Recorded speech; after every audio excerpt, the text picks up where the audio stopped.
She didn't notice the moment the scarf slipped from her shoulders.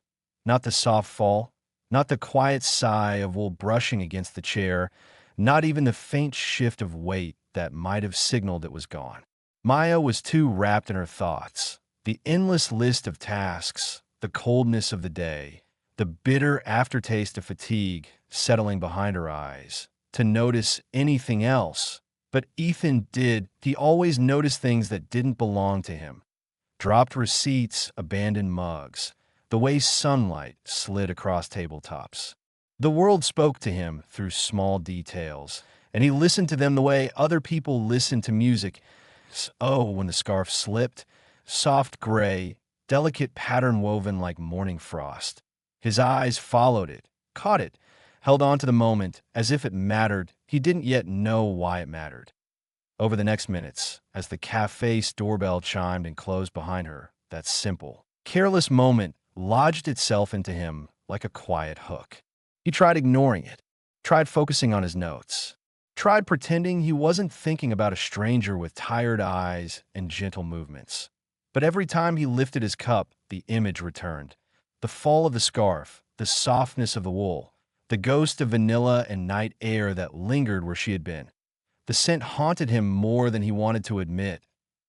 He wasn't the type to obsess over forgotten objects. Not anymore. Life had made him practical, painfully practical, budget-oriented, schedule-oriented, emotionally efficient, the kind of man who donated and used items without a second thought.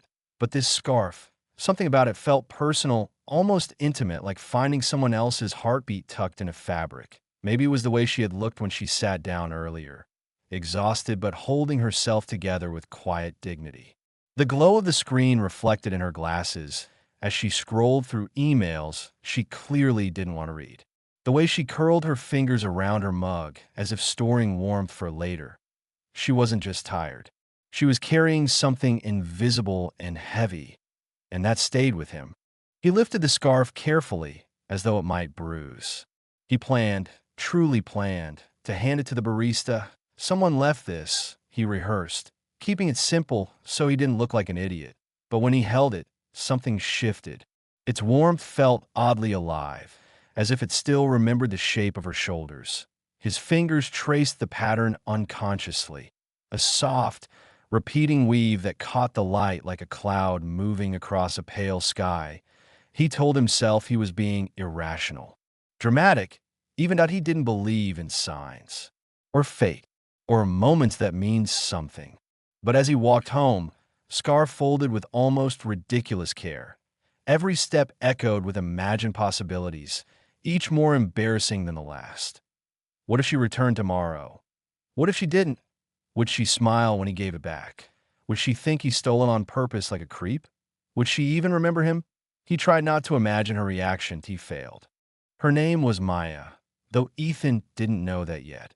And she didn't know that a small piece of her life had been carried through the city that evening in the hands of a man who couldn't forget her. Maya was 29 and tired in a way coffee could no longer cure. Her job, an endless spiral of revisions, expectations, and the kind of friendly reminders that always carried a quiet thread, had worn her down to a muted shell. She lived alone in an apartment full of half-finished thoughts. Books with bookmarks stuck at page 12, plants trying their best to survive her neglect, mugs left near the sink because she was too tired to wash them right now. She wasn't unhappy exactly, just drifting. The scarf had been one of the few gifts in her life that had meaning. Her older sister had wrapped it around her shoulders the morning Maya moved to the city, whispering, "So you don't forget that you matter." Warm gray, soft wool, threads full of shared memories. Autumn walks, whispered confessions, laughter over burnt pancakes. IT wasn't just clothing, IT was comfort, IT was belonging. Which is why, when she arrived home and reached for it only to find empty air, the absence hit her like a quiet punch to the chest. Not panic, just the numb ache of losing something that had history woven into it. She stood in the hallway of her apartment, keys still in hand, staring at the spot where the scarf should have been. She replayed her day, the commute, the meeting, the tired walk to the cafe, feeling the weight of small exhaustion stack inside her. Maybe it was still there. Maybe someone turned it in. Maybe tomorrow, by some fragile miracle, it would be waiting. She hoped so that I in a life where so much kept slipping away, time, energy, people, she needed at least one thing to return to her. Just one. The next morning, Ethan arrived at the cafe earlier than he ever had.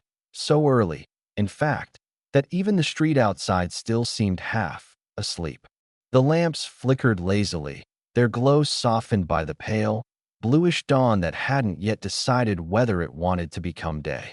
His breath came out in thin clouds in the chilly air as he approached the glass doors of the cafe.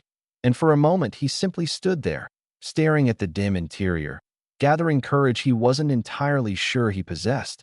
Inside, the cafe felt different at this hour, quieter, gentler, almost intimate. The barista was still setting things up, stacking clean cups, aligning saucers with mechanical precision, wiping down the counter with rhythmic motions that echoed softly in the empty room. Ethan watched the steam rise in long, ghostly threads from the espresso machine, curling upward like whispers from some ritual he didn't understand but desperately wanted to be part of. He took the seat by the window, her seat, though he hadn't realized it had become that until now. The sunlight was only beginning to spill across the room, stretching long, golden fingers along the floor. He placed the folded scarf on the table in front of him, almost ceremonially. He smoothed the edges with a care he didn't normally give to anything that wasn't a work project or a tax form. He rearranged it several times, angling it slightly left, then right, then back again. It felt absurd, of course, but he kept doing it, as if finding the perfect position might magically summon her. And he felt ridiculous, truly ridiculous. A grown man in his mid-30s, sitting alone in a cafe at the crack of dawn, nursing a lukewarm coffee, fidgeting, overthinking, rehearsing greetings under his breath that only grew worse with each attempt. He tried a polite hi, then immediately shook his head, too stiff. He tried a casual hey, but that sounded like he was trying to be younger than he was. He tried a confident tone, then a shy one, then one that was supposed to sound friendly, but somehow came out like he was interviewing her for a job. Still, his mind replayed the moments from yesterday, the way she'd brushed her hair back with a small, unconscious gesture, the crease between her brows when she concentrated on her notes, the quiet heaviness in her posture, as though she carried stories she never spoke about. It had all settled into him unexpectedly, deeply, strangely. He sipped his coffee. Too bitter. He looked at the door. Nothing. Looked away. Looked again. Imagined conversations that might happen. Imagined ones that definitely wouldn't. Imagined smiling. Imagined her smiling back. Imagined laughing together over something small. And every time he let himself imagine too much, he forced himself to look back at the scarf, grounding himself in the simple truth. He didn't know if she'd come back, but hope had its own gravitational pull. When Maya walked in, the door chimed softly, though in Ethan's chest it sounded like a far louder bell. The first thing she did, even before letting the warmth settle on her face, was scan the room. Her eyes moved quickly but not urgently, tracing a path from table to table with a hint of anxious expectation. There was something fragile in her expression, something that suggested she wasn't just looking for a seat.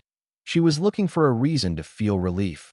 Her brow furrowed ever so slightly when she didn't find what she expected. She shifted her bag on her shoulder, the strap pressing faint indentations into her coat. Her lips pressed together for a heartbeat, the smallest sign of disappointment flickering across her face, delicate enough that most people would have missed it entirely. But Ethan noticed everything that he noticed: the way her steps slowed as she looked again, the second sweep softer, more hopeful. He noticed the faint tremble of her fingers as they brushed along the strap of her bag, maybe a nervous habit, maybe a thought she was holding on to. He noticed how she paused by the doorway, letting the sound of the cafe wash over her. People chatting, orders being called out, cups clinking, chairs scraping. Life moving in every direction while she stood still. And then she saw the seat she'd used yesterday. Her expression shifted, a subtle relief, a warmth softening her tension, and she moved toward it. She didn't see Ethan immediately. The morning sun cast long shadows, and he was half hidden by a couple of tall plants near the window. But he saw her, he watched her approach, watched her eyes settle on the table, watched confusion flicker across her face for a split second before something else, recognition, maybe, bloomed quietly, because she saw the scarf. Oh, thank you. I didn't even realize. I thought it was gone. Hi, I think you dropped this yesterday. Her voice carried a softness that felt almost intimate, though she didn't intend it that way. A shy warmth colored her tone, and when she spoke, it felt like the words stayed in the air longer than they should have, like they wanted to linger near him before dissolving. She smiled, not broadly, not theatrically, but softly.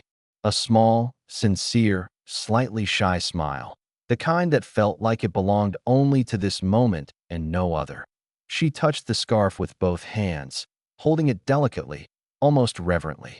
She lifted it just a little, running her fingers along the fabric, as though confirming it was real, confirming that someone had cared enough to preserve it, fold it, return it.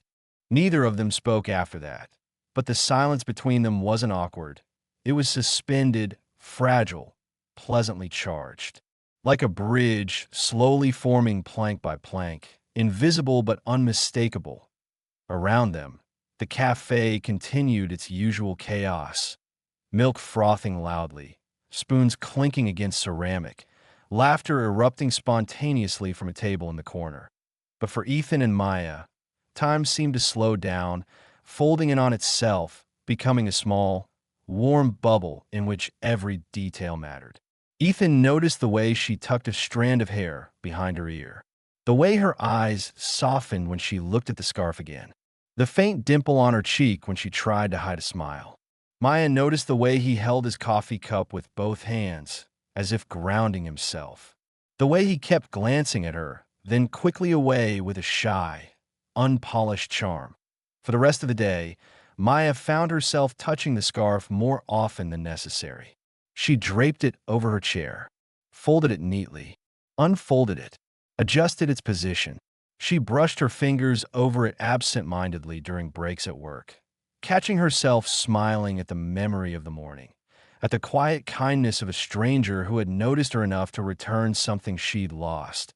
And every time she touched the scarf, she felt a small reminder that the world, despite everything, still held tiny, unexpected kindnesses and people who made them happen. Over the next week, something shifted, not abruptly, not loudly, but in a quiet, gravitational way that neither Ethan nor Maya could ignore. It was subtle, yes, yet somehow undeniable, as if the rhythm of the cafe had gently realigned itself around their presence. Maya began coming more regularly, sometimes with a book, sometimes with her laptop, sometimes with nothing but the need to sit in a space that felt familiar. She always chose the same seat by the window, her fingers tracing the rim of her cup before she took the first sip, as though grounding herself before the day began. Ethan, without ever planning it, or so he told himself, started adapting his own schedule. He found reasons to leave home earlier, an imaginary urgent email, a supposedly necessary morning walk, a suddenly crucial moment of quiet reflection before work. But deep down, he knew. The cafe had become more than a stop. It had become anticipation disguised as routine. Neither admitted, even privately, that they were doing it for the other. It was easier to believe they simply liked the cafe. Easier to pretend the timing was coincidence. Easier to lie to themselves than to risk naming the fragile thing growing between them. Their interactions were wordless, but the silence had changed. On some mornings it was warm, like the glow of sunlight on their shared table. On others it was charged, like the pause before a confession. Their glances were brief, careful, always pulled away too soon, but not before leaving echoes. Maya began noticing Ethan's simple rituals. The way he paused before his first sip, as though tasting the moment rather than the coffee. The rhythmic tap of his fingers on the wooden table whenever he drifted into deep thought, a quiet pattern that seemed almost like a heartbeat. The faint, frustrated frown that appeared when a thought eluded him, and how he would push his glasses up the bridge of his nose with a gesture so familiar she began anticipating it. She wondered about his life, not in dramatic, sweeping ways, but in small ones.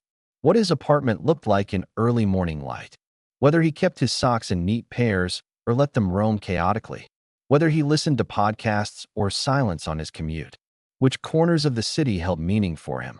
She began catching herself imagining him standing at crosswalks, reading menus, laughing with friends, existing in spaces she had never seen.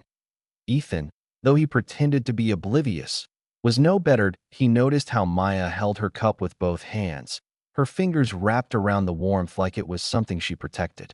He noticed how she inhaled softly before opening emails, as if bracing for a wave she expected to crash. He noticed the tilt of her head when she read something intriguing, the tiny crease that appeared whenever she concentrated, the quiet hum she produced unconsciously, a half-melody that faded as soon as she realized she was doing it. He found himself memorizing these details. He didn't know why, or he pretended not to. But every morning they stitched themselves into him, in the span of a single week. They became constants in each other's mornings, two parallel lives gently bending toward each other, a shared ritual that threaded its way through their days, giving them something unnamed, something tender, something quietly hoped for. But constancy didn't erase the invisible wounds each carried. But each carried wounds that Maya's past relationship had left her cautious in a way that felt woven into her bones. It hadn't ended explosively, no shouting, no betrayal, no dramatic closure. Instead, it dissolved slowly like ink fading in water. He had drifted away from her one small decision at a time, until she was left piecing together memories like a puzzle missing half its pieces. The abandonment wasn't loud. It was quiet. Quiet enough to be doubted. Quiet enough to make her question whether she had imagined the closeness in the first place. That quietness lingered in her, teaching her to hold new connections at arm's length, to wait for the first sign of fading. She became someone who approached affection with gentle skepticism, open enough to feel, closed enough to survive. Yet beneath that caution lived a craving for small gestures of care, someone remembering how she liked her coffee, someone noticing when she grew quiet, someone sitting beside her without demanding anything. She didn't need grand declarations. She needed presence. Ethan carried wounds of a different shape, that he was someone who left before he could be left, someone who sensed endings before beginnings fully bloomed. Someone who feared disappointing the people he cared about, or worse, hurting them. His past had taught him that people sometimes looked at him with expectation he could never meet, and rather than risk failing, he simply stepped away early. His flaw was subtle but powerful. He didn't let things break naturally. He preemptively ended them to protect himself, leaving behind a trail of almost relationships, almost beginnings, almost possibilities that Maya's eyes, the softness in them, the unspoken weight she carried, they scared him. Not because of who she was, but because of what she might come to mean. And so every time their eyes met, something inside him tightened, a quiet alarm, a warning disguised as instinct, a whisper telling him to be careful, to step back, to not let himself care too much. One morning, Maya walked in looking unusually tired. Her posture was smaller, her steps slower. The circles beneath her eyes were faint but unmistakable. She held her cup with more heaviness than warmth, and for the first time, she didn't hum. She didn't tilt her head. She didn't give the soft smile she usually offered the barista. She just sat down, exhaled, and stared at her hands for a long moment. Ethan noticed instantly. His chest tightened, a prickling awareness settling under his ribs. He wanted to ask if she was all right. He wanted to say her name, or say something that would make her look up, even briefly. He wanted to offer the simplest kindness. Are you okay? But he didn't. Fear held him still. Fear of crossing an invisible boundary. Fear of making her uncomfortable. Fear of caring too openly. He stayed silent. And that silence followed him the rest of the day. heavy, frustrating, sinking deeper the more he thought about it. He replayed the moment in his mind like a scene he wished he'd rewritten. The weight of it sat in his chest long after he left the cafe, growing heavier with each hour. Because for the first time, he realized something painful. He wasn't just noticing her, he was beginning to worry for her. And that changed everything. The next morning brought cold, relentless rain, the kind that didn't just fall but lingered, sliding down windows in uneven paths, turning the city into a watercolor painting left out in a storm. It soaked through coats, through shoes, through whatever thin optimism morning commuters carried with them. And Maya didn't show up. Ethan sat by the window anyway, watching droplets race each other down the glass, the world outside blurred into shades of gray and motion.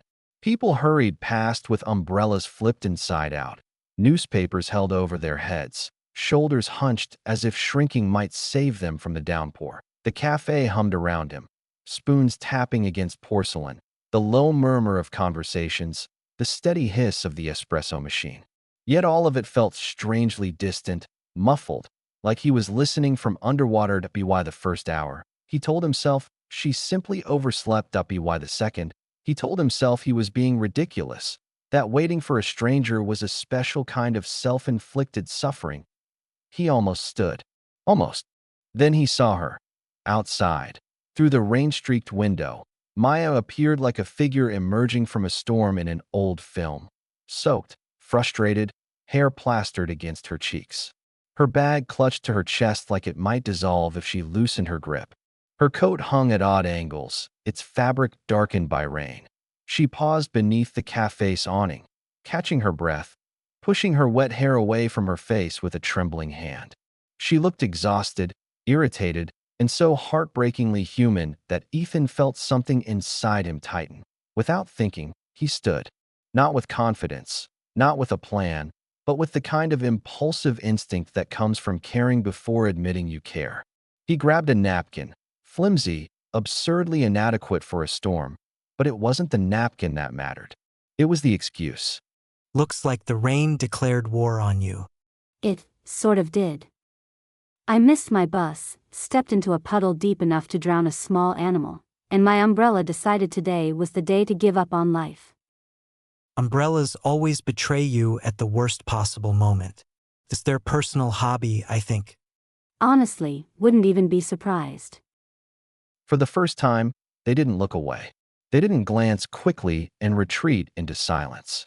They truly looked, openly, curiously, with the recognition of two people who had been orbiting each other for weeks and finally collided. Ethan noticed the rain pooling on her eyelashes like tiny beads of glass. The way her cold fingers trembled slightly as she brushed hair from her face. The soft, weary determination in her eyes, as if she'd fought the whole world this morning and somehow still survived. He felt something warm and unsteady unfurling inside him. Here, take this. It's not much, but better than nothing. Thank you. Really. She hesitates then. I didn't think I'd see you today. Ethan freezes a fraction of a second. Surprise, then hope, then a smile he tries to tame.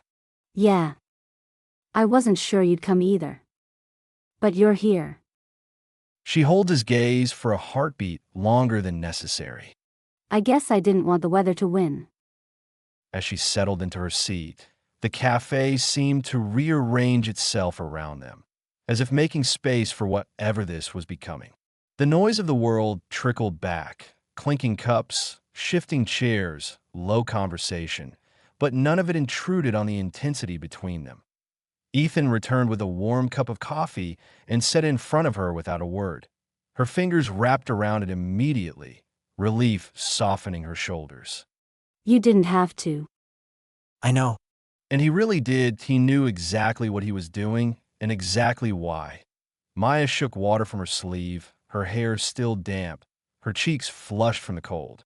She looked fragile and strong at the same time, like someone standing on a thin bridge between exhaustion and hope.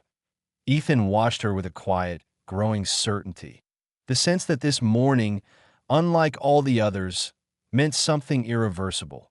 For the first time, pretending to be strangers became impossible. Months slipped by the way seasons do when you're not paying attention. Gently, quietly, like the world had no reason to hurry.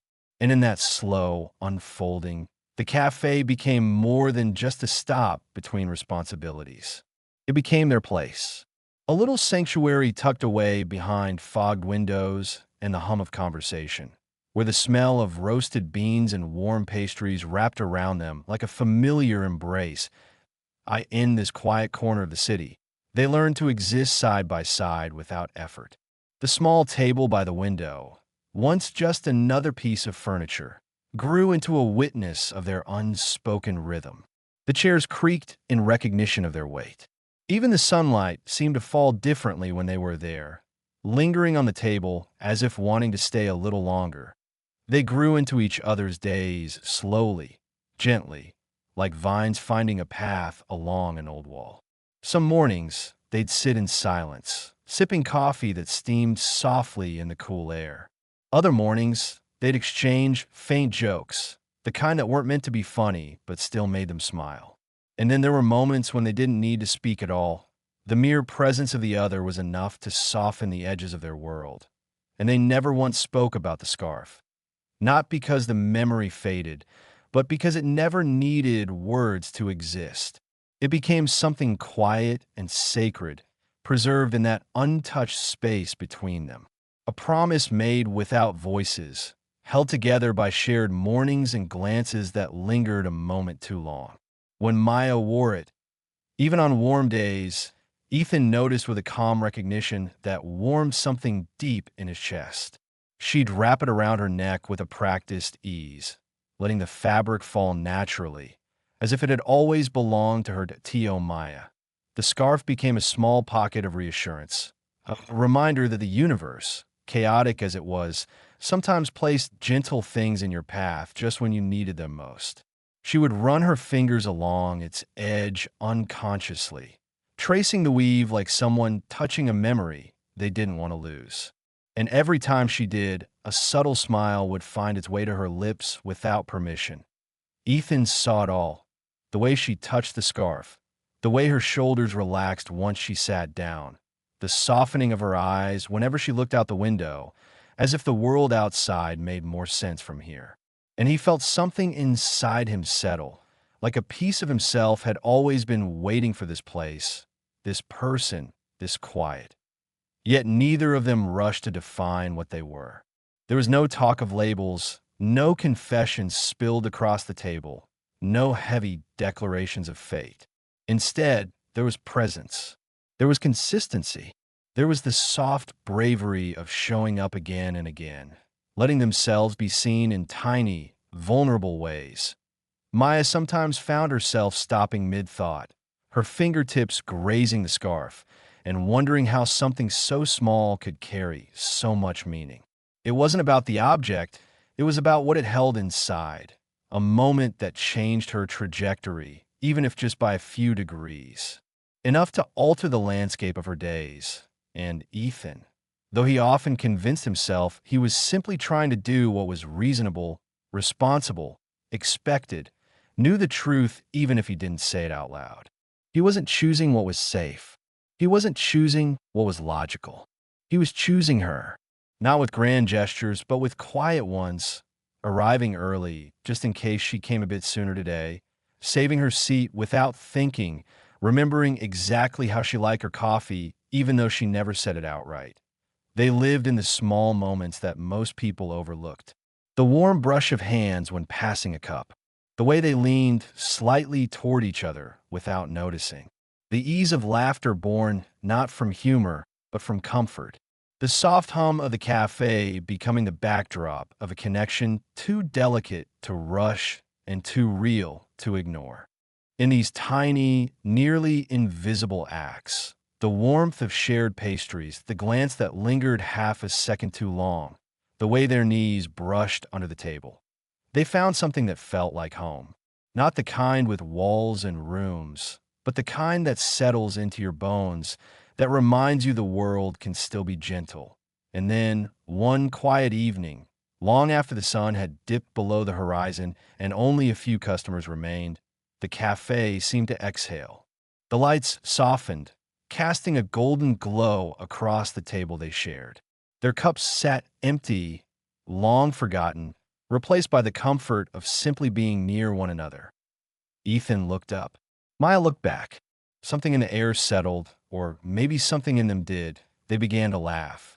Not loudly, not because something was funny, but because the moment felt so whole, so unexpectedly right, that there was no other way to release the feeling blooming in their chests.